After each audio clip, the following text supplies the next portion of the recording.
Halo Sobat Budidaya, kenalin aku Margati Maulana. Jadi kita hari ini kita mau ada namanya podcast. Podcast kita ini ada Trimoa barengan juga sama podcast dari Aquabus. Nah di sini kita pengen kenalan nih sama ada alumni kita dari angkatan 41 dan juga angkatan 53. Di sini juga mau bahas tentang karir kita ke depannya kayak gimana nih.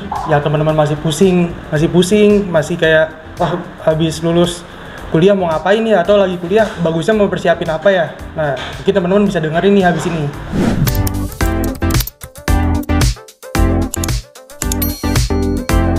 Nah, sebelumnya pengen kenalan dulu nih sama kakak dan bapak yang ada di depan saya. Halo, saya dengan Agus, BDP 41. Saya sebagai founder Iwake. Kenalin, aku Susi, BDP 53. Di sini bantuin Mas Agus dari 2020 Juli. Jadi sambilan kuliah sambil bantu Mas Agus di Iwake. Kan kita di sini Trimoa, jadi pengen tahu nih Kak Susi sama Pak Agus tuh ngapain aja sih kegiatannya, terus habis itu gimana sih bisa mulai Iwake ini gitu. Kan tadi mulai di 2020 ya, berarti 2020, betul. mulainya bareng-bareng. Nah itu gimana ceritanya, singkat aja mungkin gitu. Mulainya saya 2017, jadi Susi tengah-tengah bergabung gitu. Jadi di 3 tahun pertama dengan tim yang ada, kemudian Susi di tengah-tengah perjalanan lah, kira-kira gitu. Ya, kalau misalnya waktu di kampus tuh kegiatannya ngapain aja sih? Oke. Waktu di kampus, kalau saya sebenarnya mahasiswa yang jarang ngampus, jadi jarang ngampus. Saya lebih banyak dagang. Kalau di mahasiswa dulu saya tim danus lah, jadi di Makua juga sebagai danus, kerjanya buat bazar di koridor Vaperta. Jadi kerjanya hampir tiap 2 minggu sekali buat bazar. Jadi lebih banyak tipe-tipe yang begitu. Tapi ya saya nilainya cukup baik. Saya lulus dengan IPK 3,72 meskipun lulusnya panjang, lulusnya 6 tahun. Jadi selagi kuliah saya sambil ngajar di SD, saya ngajar menggambar, saya juga ngajar les untuk anak SMP sambil buka tokonya toko ember di Babakan Raya, dan juga sempat menjalankan ikan hias dengan senior juga di Babakan Tengah. Jadi kira-kira kesibukan yang begitulah. Di semester akhir saya lebih banyak di dagang ikan, Mas. Jadi dagang ikan, benih patin rata-rata, jadi ngirim ke luar daerah benih patin, begitu sampai 2010. Jadi dulu saya tinggal di Lab Sistek, jadi penghuni lab. Cuma berhubung dulu ketika di Lab Sistek saya banyak dibantu dengan Pak Dedi. Jadi Pak Irzal mengizinkan tinggal di lab, cuma berhubung labnya waktu itu di belakangnya saya pakai budidaya dan kesannya jorok karena dikasih terpal. Jadi saya dikasih kesempatan pindah di bawah. Jadi saya tinggal di lab bawah dulu, berantakan, tinggal di sana lumayan lama, kayaknya kalau nggak salah 2 tahun lebih tinggal di bawah gitu. Jadi sehari-hari berkutatnya di sekitar kampus lah. Mungkin kalau Kak Susi kayak gimana? Kalau aku tuh sidang 2020 ya, skripsi Februari. Nah selanjutnya kan aku ikut program fast track tuh dulu. Kalau kehidupan S1 aku sama kayak kalian, budak organisasi gitu kan. Sama kita. Sekretarisnya di Makua? Enggak, dulu sekdiv acara Aquafest. Kalau dulu aku di DPM, cuman juga sering bantu di kegiatan-kegiatannya Himakua gitu. Dulu di IAS juga. Oke, kan tadi udah nyeritain ya kegiatan kakak waktu di kampus tuh kayak gimana. Nah, pengen tahu sih kayak kakak tuh yang paling kena banget sama kakak, kan tadi ikut organisasi ataupun bapak juga wirausaha. Nah itu mana sih yang paling kayak oh ini paling kepake banget nih waktu udah sekarang kerja, udah ngelola Iwake segala macem. Nah di bagian mana sih yang paling terkenang gitu, oh ini benar-benar kepake gitu.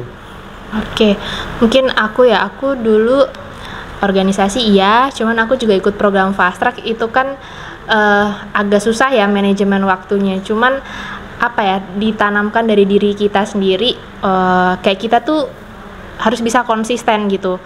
Mana prioritasnya yang mana gitu.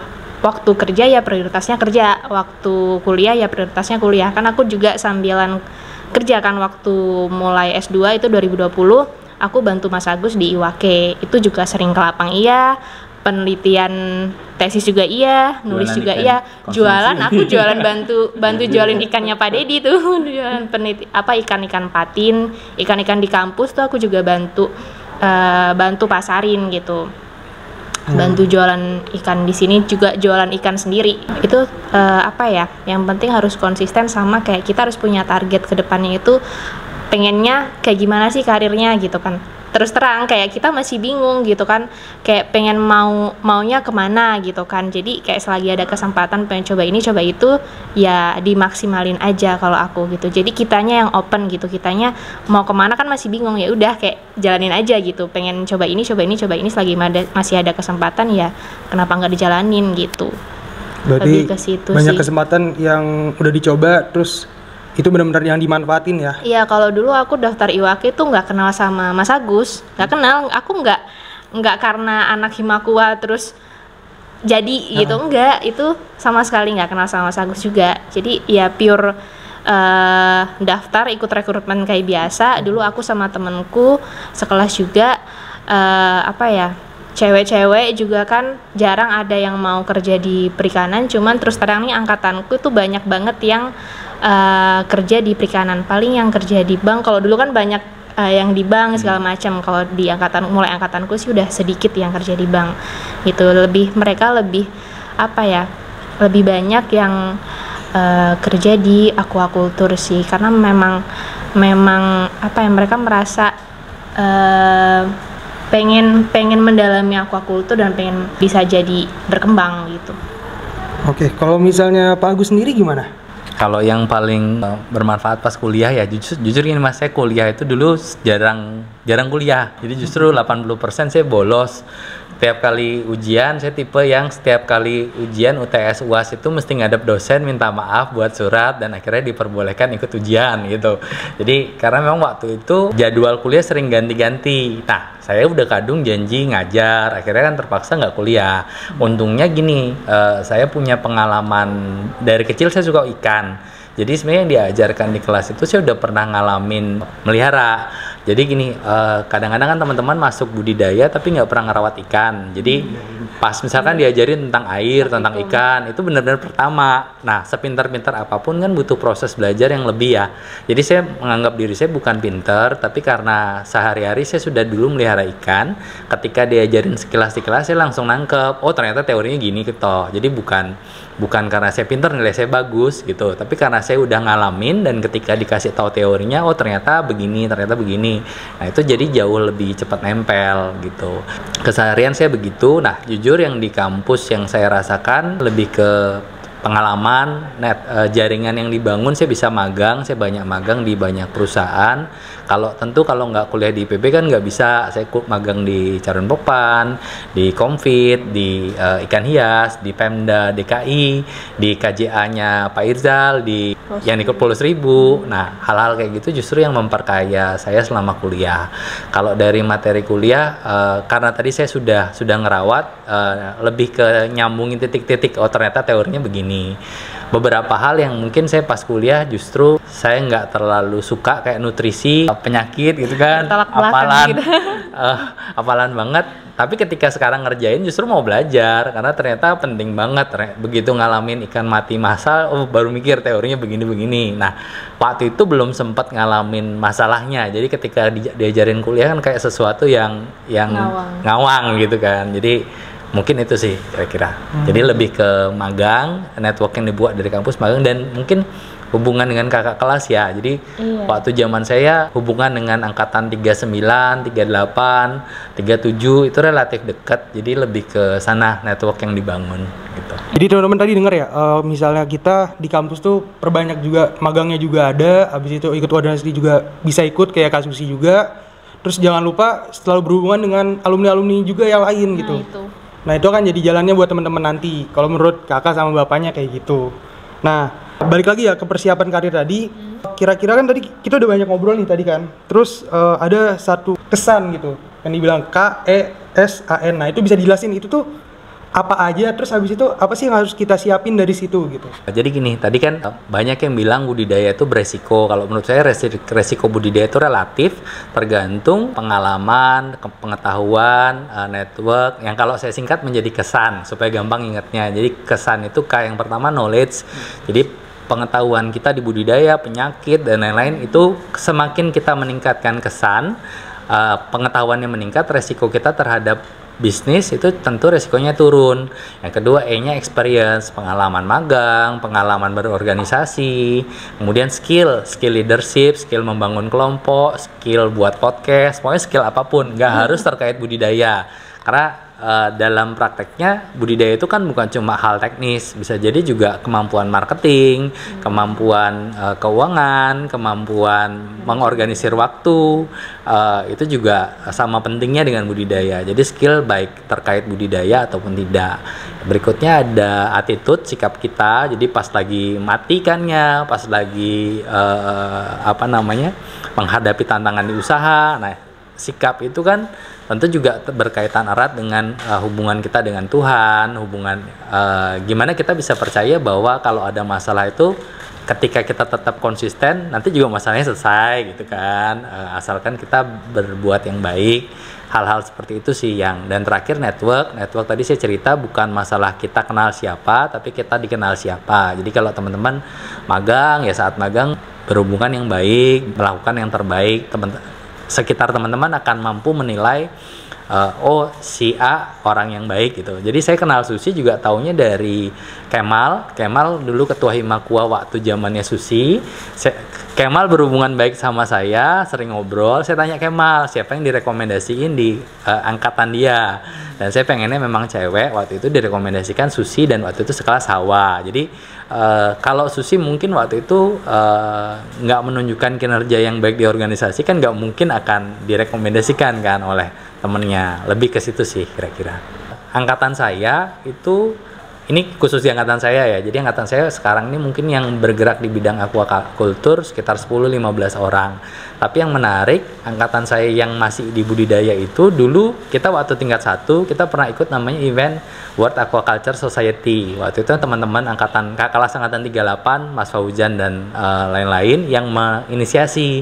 Jadi kita waktu itu ikut ke Bali, ikut event internasional, itu event internasional aquaculture terbaik di dunia lah.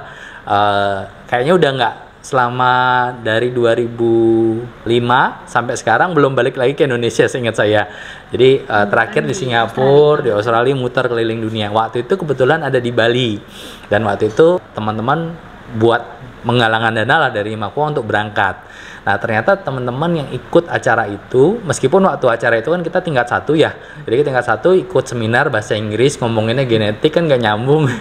Jadi nggak ngerti apa-apa. Kerjanya kita di sana main biliar, kemudian kita menikmati makan udang gitu kan. Wah kayaknya aquaculture tuh keren banget. Nah ternyata teman-teman yang datang ke sana, entah bagaimana ceritanya kok bisa lebih banyak yang justru bertahan di perikanan.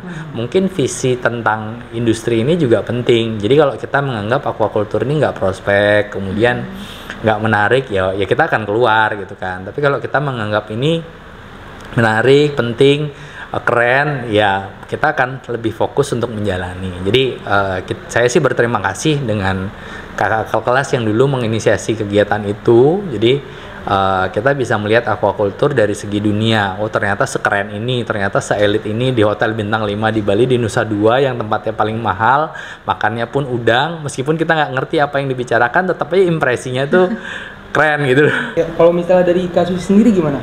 Iya, seperti yang dibilang sama Mas Agus tadi, gimana caranya kita menimbulkan kesan yang baik dari diri kita gitu. Jadi orang itu bakal inget kita bakal dikenal gitu. Kan tadi kan kita nyambung ya dari Pak Agus tadi bilang kan soal KSN, kesan tadi kan. Kesan. Nah di situ poin apa sih yang menurut kakak paling penting? Kan kita nggak jauh nih jaraknya ya kan. Kalau misalnya sama Pak Agus kayaknya udah jauh banget kalau saya. Tapi nggak jauh lah, mukanya masih mirip-mirip. Nah tapi gimana nih yang buat kita sekarang skill apa sih dari kesan tadi itu tuh yang dari titik kakak banget, anak zaman sekarang atau kayak zaman sekarang tuh penting banget nih, harus ini yang diperbaiki atau kayak gimana? Aku sih penting semua sih sebenarnya. Karena Tapi poin pertamanya sih kalau menurut aku tetap ya di mana-mana sih attitude ya, karena kan cara orang itu bisa menghargai kita kalau bisa kita juga berperilaku baik ke orang, attitude-nya baik gitu kan yang dilihat gitu kan. Sepinter-pinternya kita kalau misalnya yang attitude-nya kurang kan juga jadi poin minus gitu kan. Nah, buat kayak apa ya, kayak sekarang itu kan banyak banget ya teman-teman yang aduh baru mau ketemu cutting aja udah takut gimana buat ketemu sama yang lain. Nah itu gimana sih cara ngasah yang kayak gitu tuh biar nggak ada takut-takut lagi, terus bisa lebih berkembang lagi? Itu lebih ke apa ya, lebih ke kitanya open aja sih, kayak ngapain takut, toh itu juga kakak kelas kita gitu. Kalau kita nggak kenal kedepannya kita mau ngapain, nggak ada networking, lulus mau ngapain gitu kan. Sebenarnya kan industri aquaculture ini kan integrate ya, banyak gitu lini bisnisnya, banyak yang bisa dikembangkan mulai dari pembenihan, pendedaran, pembesaran, terus nggak cuma ikan air tawar, ikan air laut juga banyak bisnisnya, pakan, terus saprotam, itu kan obat-obatan, semuanya itu kan aquaculture, dan kita ketemunya orang-orang itu aja. Kalau kita nggak mau open diri kita ke orang lain, ke kakak kelas, ke siapa, ya stuck aja, mau kemana, nggak bisa berkembang gitu kan. Kalau nggak berusaha mencari, kita yang mencari linknya, atau kita yang nggak mau dikenal, ya gimana, nggak bisa maju gitu kan. Jadi harus menimbul apa ya, kitanya lebih open gitu, berani buat SKSD dulu lah sama kakak kelas gitu kan. Siapa tahu ada kenalan ini segala macem, itu bisa sangat membantu ke depannya. Kalau aquaculture sih itu banyak yang cari lowongan segala macem, itu apa namanya, lowongan kerjanya itu luas gitu loh. Jadi cuman nggak nyampe ke kitanya aja karena networknya kurang. Itu aja sih kalau menurutku. Oke, nyambung ya ke yang tadi. Karena tadi sempat disinggung ya sama Pak Agus soal lebih penting mana sih dikenal sama kenal gitu. Lebih penting mana? Nah itu coba bisa dijelasin lagi. Oke, jadi kalau network tuh kan seringkali orang bilang kan kita kenal siapa gitu kan. Kalau menurut saya bukan kita kenal siapa. Kayak misalkan Pak Jokowi, semua orang kan kenal Pak Jokowi. Tapi tentu kan beda kalau kita dikenal Pak Jokowi, kan beda banget kan. Kenal sama dosen, semua orang di kampus kenal mungkin sama Prof Dedi, Prof Agus, semua orang kenal. Tapi beda kalau kita dikenal beliau. Pasti beda. Kalau kita dikenal, pasti kalau begitu mereka ini punya entah bisnis atau diminta nyariin orang, pasti kan kepikirannya orang yang diingat kan. Nah jadi menurut saya dikenal itu jauh lebih penting dari kenal. Nah untuk dikenal tentu kita harus nunjukin bahwa kita tuh kerja keras, kita itu punya value yang baik dan lain-lain. Dan justru tadi gimana caranya dalam proses perkuliahan. Jadi cara dikenal macam-macam. Tentu kalau di kampus, kalau dikenal sama dosen ya kalau dikasih tugas ya kerjakan dengan baik. Atau mungkin kalau zaman saya nggak dikerjakan dengan baik, saya dikenalnya saya nggak cari masalah sih, tapi lebih ke lulus lama, jarang di kelas, tapi nilai saya baik. Jadi mungkin dosen ingat gitu loh. Intinya diingat aja sih, diingat dengan persepsi baik gitu yang penting. Untuk diingat caranya kan macam-macam ya. Hanya tadi diingatnya jangan sampai yang negatif, tapi yang positif gitu. Kalau dikasih udah mau tambahan nggak? Kalau aku supaya diingat dosen, diingat teman-teman, ya harus aktif sih. Aku juga nggak yang, aku S1 juga nggak kumlot, nggak pinter-pinter amat gitu kan. Nggak segitunya gitu, cuman teman-teman tahu kok aku kayak gimana gitu, dosen juga tahu kayak gimana gitu karakternya. Yaitu tadi kita menimbulkan kesan yang baik, jadi orang lain tuh tahu value kita gitu. Udah banyak ya tadi teman-teman kita dapat insight-nya dari kakak sama Pak Agus juga.